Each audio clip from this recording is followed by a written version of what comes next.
Hi, this is pharmacist Curtis Alexander. In this video, I want to talk about 5 of the main side effects that I see when people use melatonin. I've made other videos about melatonin, and if you watch those, it's not my first choice for somebody using an over-the-counter sleep aid. I really don't care for it being used that much, but it is still popular, and so I want to go over some of the side effects that we see. By the way, I will put a link in the description to the other melatonin videos, and I also cover in that video what I would encourage people to use in place of melatonin. But again, because it's used a lot, let's go over the side effects. So before I get into any of these, what we need to remember is that melatonin is technically a hormone, so it has a host of wide-ranging effects. Hence, it's going to have a wide range of side effects.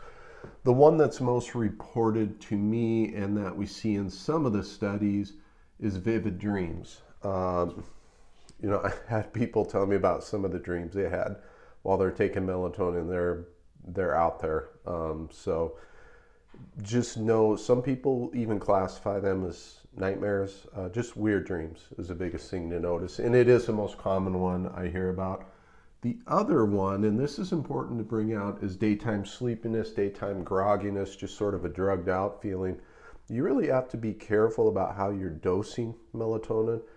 I see people that are dosing 1, 2, 3, 4 milligrams. Your body doesn't produce that much naturally. So I would start out at the very, very low end of the scale in the microgram range, 2, 3, 400 microgram. Go up from there if needed. Start with the lowest dose possible, see how you do, because if you don't, this side effect is a real possibility. Next one that we see is dizziness, headache, and confusion. Again, this kind of ties into this grogginess feeling. So I think this tends to be more of a dosing issue.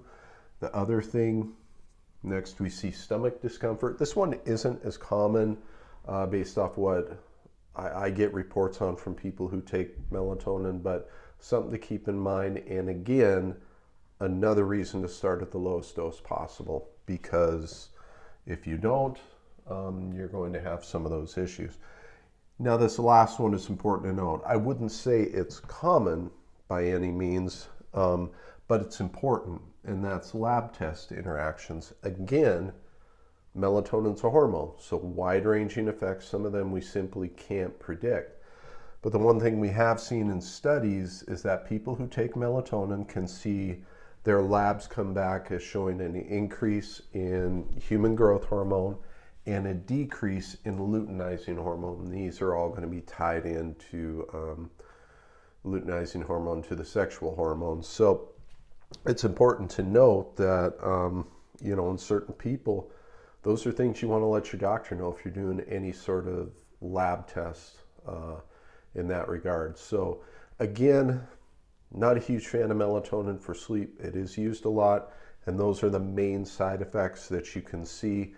To minimize those, I would really keep your dose down to the very lowest possible that you get some benefit from it. So if you've used melatonin, experienced any of these side effects, post them in the comments. It helps me, it helps other viewers learn from your experience as well. So I hope this video was helpful, and I will see you in the next one. Thank you.